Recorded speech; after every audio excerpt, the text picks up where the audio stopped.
Wonderful.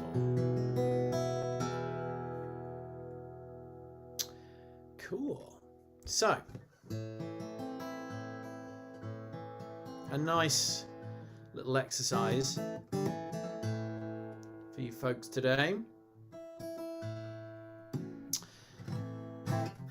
We're using two super simple chords of an A minor and a G major.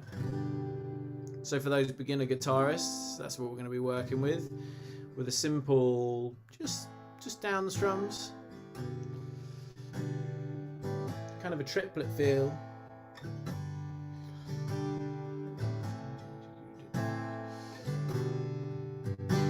But for those of us who are a little bit more advanced, we're going to be working with this.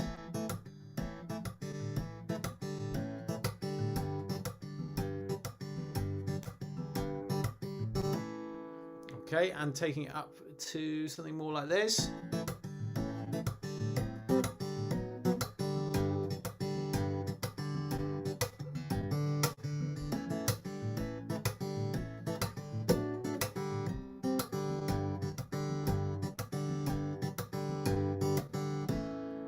Okay, I am going to break everything down as always from the very beginning up to the more complex bits. Let's get stuck in, shall we? So, first of all, our chords to get the absolute basics, and to be quite honest, even for the more complex bit, we need to have a good grasp of what's going on chordally, because it's kind of our foundation to understand how we can take it further. So, miss this bit at your peril. And the simple idea is 2 bars of A minor, so first finger, 1st fret B string, 3rd finger, 2nd fret G string, and 2nd finger, 2nd fret D string. 2 bars of that, okay? So 1, 2, 3, 4, 1, 2, 3, 4. And then 2 bars of G. I don't mind how you play this G. It can be that sort of way of little finger and 3rd finger on 3rd fret B, and then 1st finger, 2nd fret A, 2nd finger, 3rd fret E if you like. Or you can get away with that simple G that I've been working with a lot here. But again, 2 bars. Okay.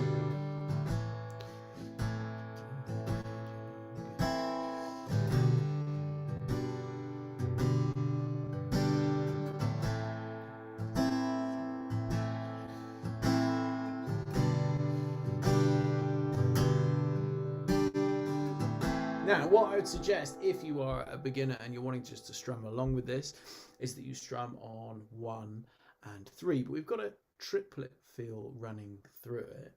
So we're going to be counting 8th notes, 1 and 2 and 3 and 4 and, right, but they've got a just slightly sort of kind of like a grooved feel, if you like. So you're going down and up, but you're just going to strike on 1 and then on 3. I'd suggest doing lower strings on the 1 and the higher strings on the 3. So you get 3 and 1, 2, 3 and 1, 2, 3 and 1, 2, 3 and 1, 2, 3 and 1, 2 and 1. Okay. So that explains the feel of it quite nicely as well, which will be really helpful if you're going to be playing that bit underneath. And what you'll probably notice is that I'm occasionally putting in sort of little ghost notes of maybe and 1, 2, 3, or and 3, and 1. Okay, so it's really important that you are going down and up, because you want to be able to put in those upstrokes, but not in a way that it's too intentional, not in the way that it's upstroke, more that you're playing on 1, 2, 3, 1, 2, 3. But because your wrist is moving down and up, you might just lightly make contact as you're sort of coming in to play the 1 or the 3. So you end up with more of a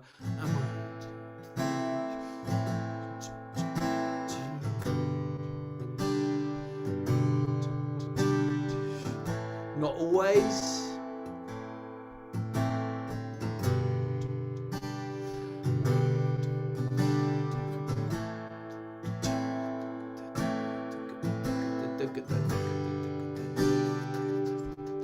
Now, this sort of triplet feel can be explained by sort of counting some quite triplets as you're doing that, which is notoriously hard to do, especially if you're a beginner guitarist. But for me to do it out loud, if I was counting 1, 2, 3, 1, 2, 3,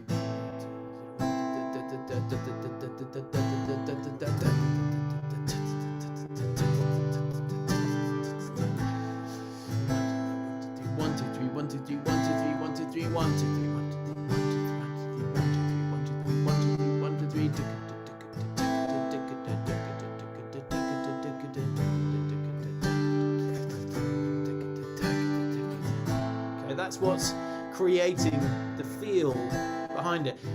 One of the things I always find really interesting about music is this idea of something that's invisible or inaudible, because when we're playing that, we're not counting 1, 2, 3, 1, 2, 3, 1, 2, 3, 1, 2, 3, right? But it influences the feeling of what you're playing by just going 1, 2, 3, 4, 1, 2, 3, 4. It influences it. It's like an invisible thing, just like the pulse in music, right?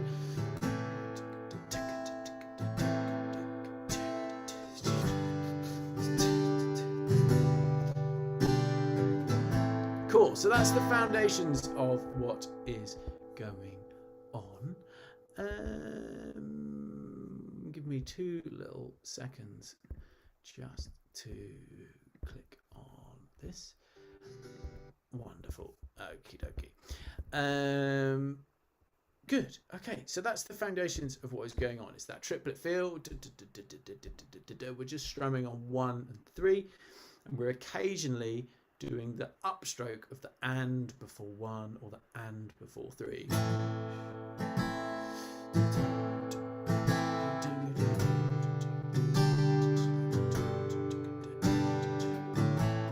That is quite a nice exercise in itself, to be quite honest.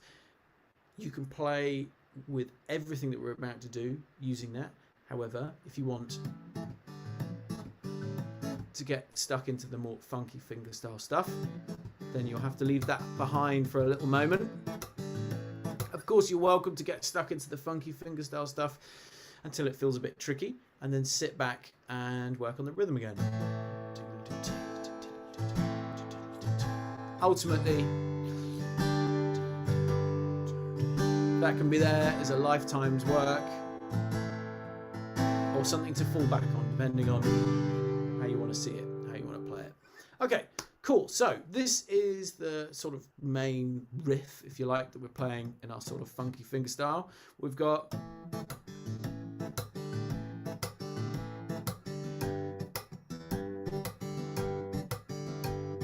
hopefully you can hear the change from A minor to G. So A minor, then to G.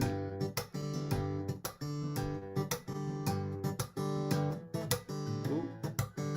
So we're on the A minor and then the G. Back to the A minor. Back to the G. So you could play the chords over the top. You could go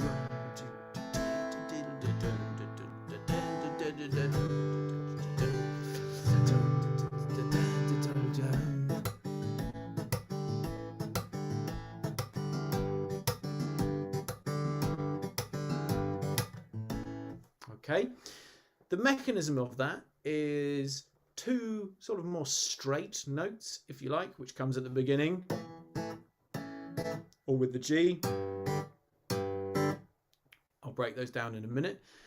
And then the other part of the mechanism is a little triplet movement, which if you've been coming to these sessions for a while, I think, you know, might not be too alien to you.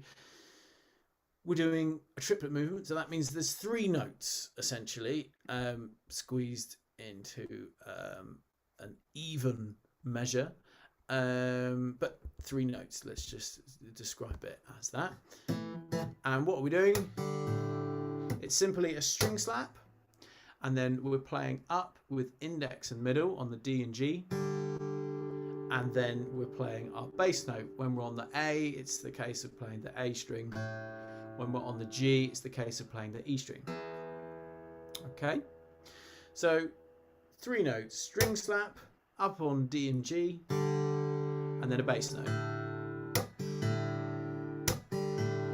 Okay, and that is the entire thing. So 2 straight notes hammered down, or, and then a triplet of ta ta ta.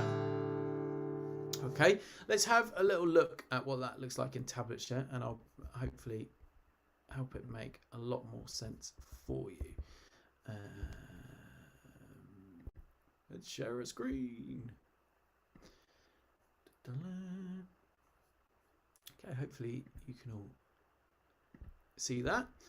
And this is the whole thing.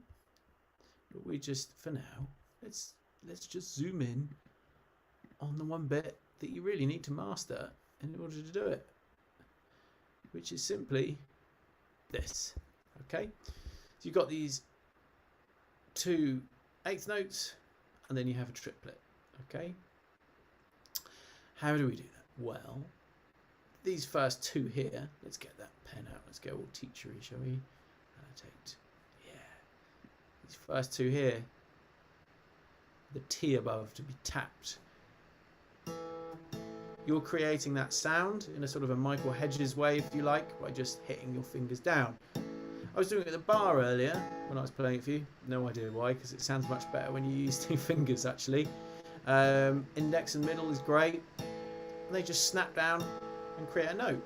And then, when we do the second one here, we're going to play those with index and middle. So you're playing left and then right.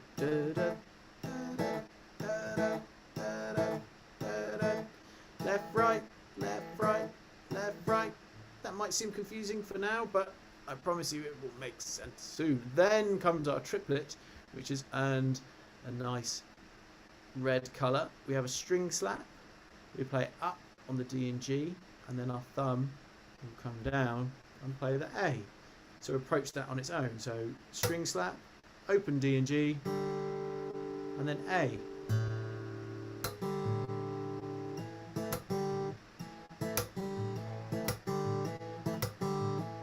Now, as soon as you start to loop that round, which happens in the bar because we do it twice, you'll find that that sort of tap makes a little bit more sense, because by playing these open notes here, they nicely link up to these over here. All right, so it will free you up a little bit. But I'd suggest approaching the triplet on its own. Just practice it, get comfy with it. Your string slap, your up, your A, and then practice the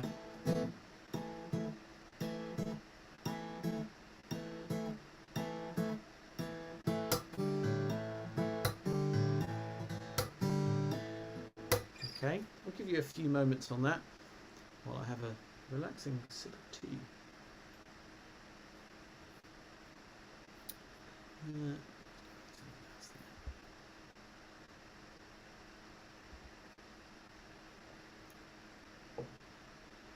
Wonderful.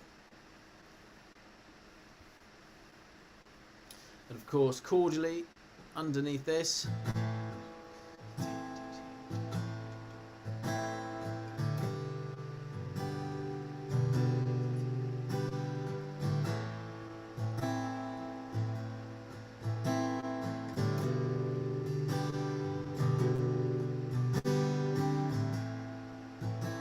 kind of folky, right?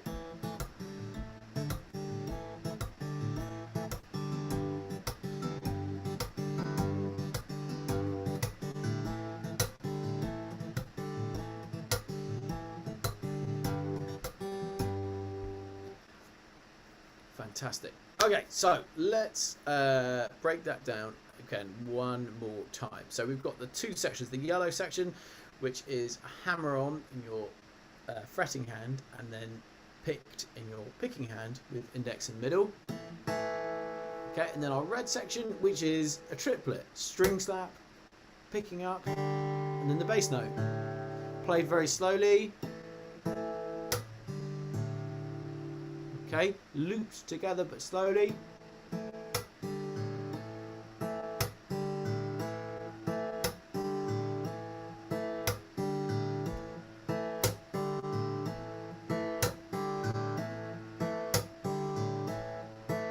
At speed.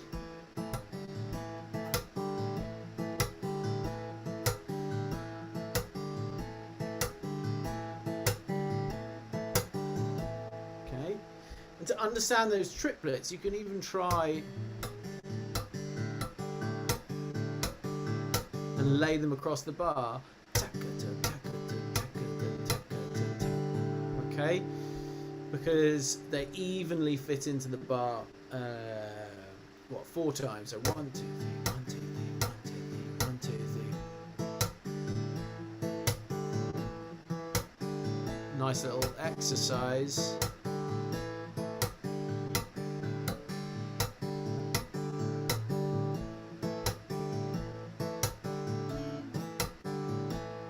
Okay, fantastic. I'll take that away for a little moment. Great stuff. All right, then we get to our G, and tab wise it gets a little bit, it's kind of weird to look at, so we'll take the tab away for a moment and just focus in on what's happening here. So our hammer on, rather than, because we're not A minor or on G now, is now just on one string, so on the 3rd fret on the E string. However, our second sort of more straight note, if you like, is being played with index and middle on the D and G again, but this time rather than it being 2, as in fretted, it's open. So we get,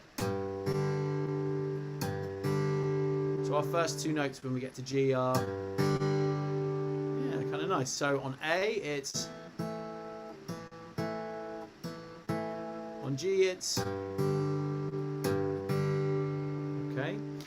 Now, after our 2 straight notes, we have our triplets. Our triplet movement is exactly the same, except our bass note is no longer the A string, it's the E string. So we get string slap up on D and G, and then the low E, all open. And of course, we then begin again with our hammer on, open D and G, string slap, up, E.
Fantastic. Now, of course, remember the chords are underneath.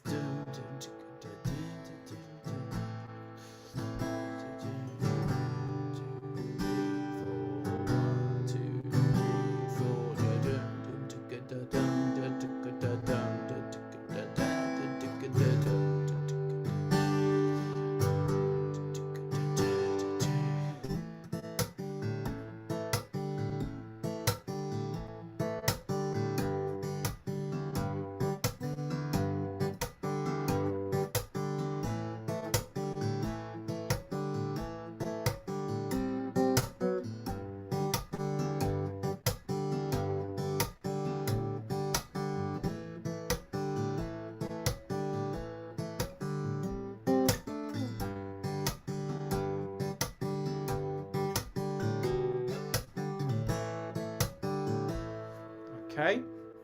All right, let's take a little look at the tab again. And hopefully piece it together for you a little bit. Here we are. So we've got our basic chords written up there. Each bar is repeated. We could see from these little repeat markings at the end. All right. X's are string slaps. And we've always got this little pattern of 2 straight notes. Okay. And over here as well. Followed by a triplet, or 3 notes together that fit in to something evenly. Okay.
Wonderful. Okay, hopefully that is making some kind of sense to you guys, and is enjoyable to play in some way. Let's have a quick little recap, and then we'll try and jam it together a bit, I think. So, absolute basics of it. Got those fundamental chords, A minor and G. Talks about a triplet feel, so that's like an invisible counting, if you like. 1, 2, 3, 1, 2, 3, 1, 2, 3, 1, 2, 3, which influences how you play it. So you're just going down and up, but you're strumming on 1 and then 3, occasionally hitting the upstroke. So we get.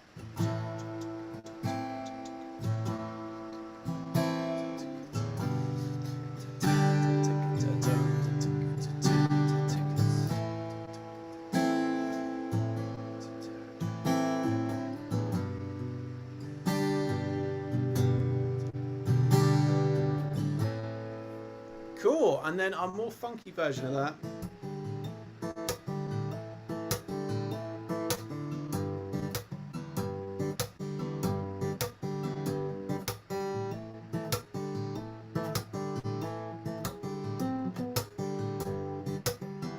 Which I'd say is pretty hard, is building on the same idea of A minor to G. It's got that triplet feel. It always has 2 straight notes, dum, dum, and then it always has this triplet of slap, up, bass note, dum dum tuck da dum dum tuck da dum dum tuck da 1 2 1 2 3 1 2 1 2 3 1 2 1 2 3.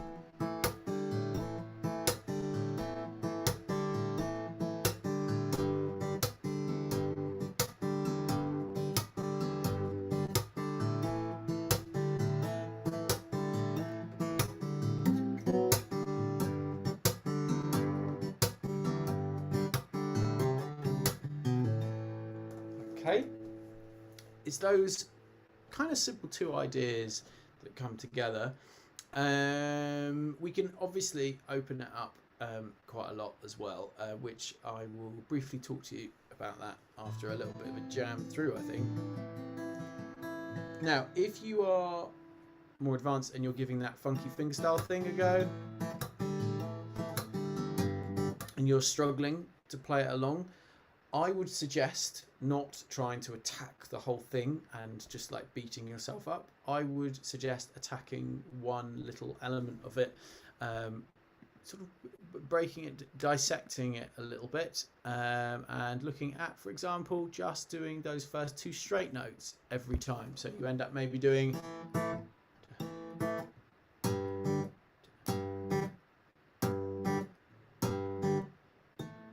Okay, or maybe the triplet every time. That could be an interesting thing to do as well. So you're just doing the triplet. So...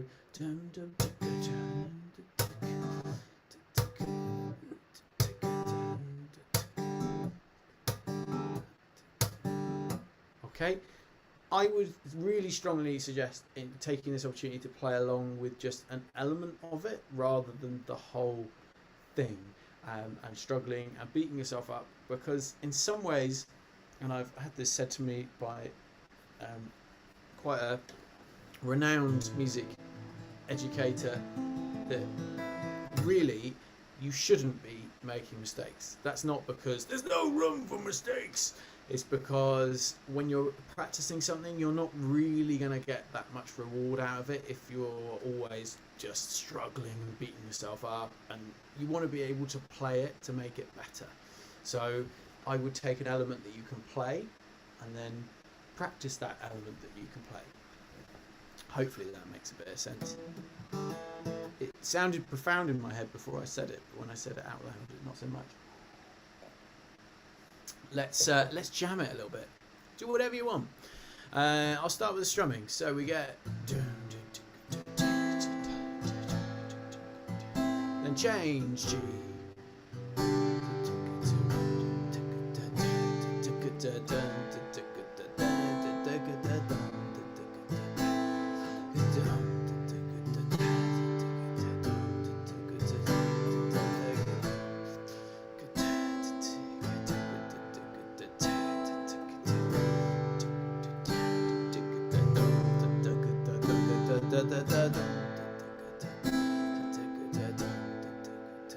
Okay, I'm going to start doing the riff in a minute.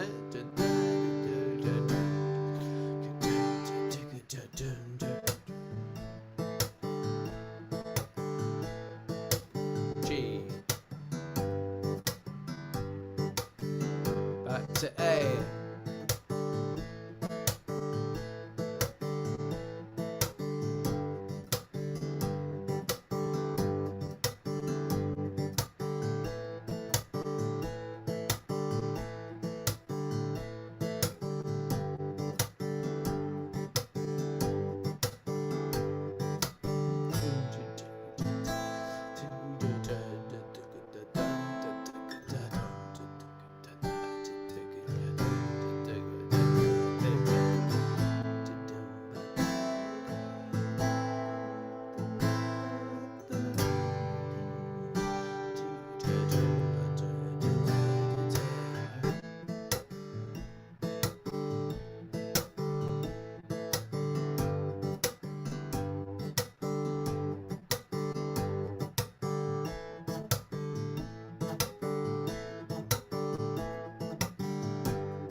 Fantastic. Cool. Hopefully you were able to play along with that in some way. All right, let's look at where we can go with it. Taking it, was it Thomas Lee who said that? No, it wasn't actually. It wasn't a guitarist at all.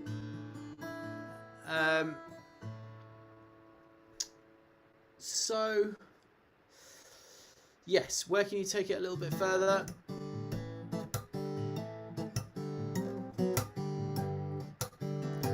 My immediate place to go is taking that little shape that is parallel and working with it on the 4th, 5th and 7th. Okay.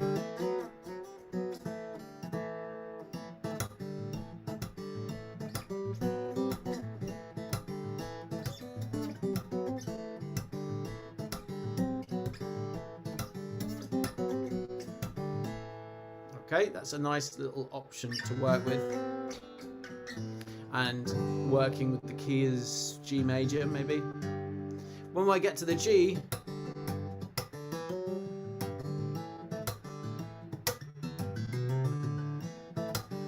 to be honest, I think staying in that lower register is kind of nice. I might experiment with changing that bass note and maybe working with 2nd fret A and 3rd fret A. So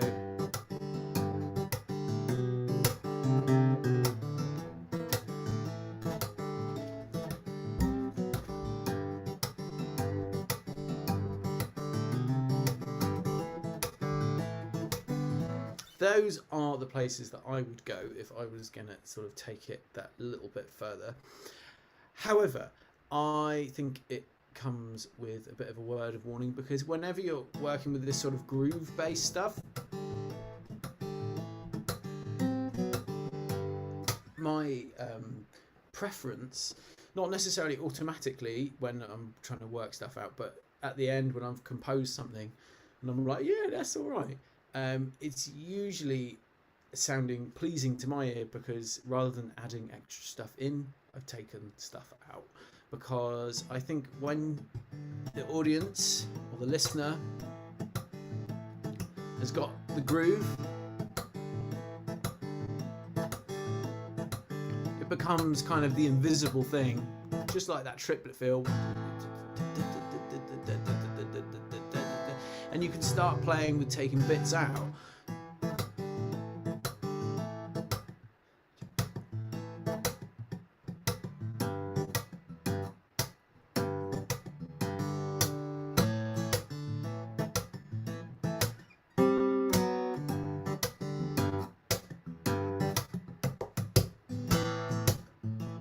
Do you see what I mean? So rather than just adding in stuff, I would perhaps play with taking stuff out. Fantastic. Let's finish with one more little short jam through and let you guys work with it however you fancy. However, I hope that you've got something from it, whether it's just playing with that feel, which I think is a good one for actually all abilities, to be quite honest. Whether it's working with that idea of dum dum ticka dum dum ticka dum, or whether it's that triplet. Hopefully you can take one element from it. Let's jam it out, see what happens. So 1, 2, 3.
Fantastic. Thank you so much, folks. I hope you enjoyed listening to the things that I have said. Hopefully some of them have made a little bit of sense. And hopefully the exercise is of value to all of you, however much of it may be. Thank you so much for supporting, however it is that you do that. Really, really grateful to all of you. Next week, I'm afraid I will not be here. However, I shall be returning the week after. If perchance any of you are in Edinburgh, Glasgow, Epsom or Birmingham or anywhere near those, then please come along to one of the little Ibanez masterclasses. You'd be really, really, really welcome. It's free. You have to book a ticket, but it is free. And hopefully be over to Switzerland in September as well for Neil and all the other Swiss folks. Anyway, an absolute joy. Thank you so much, folks, and I will see you in a couple of weeks.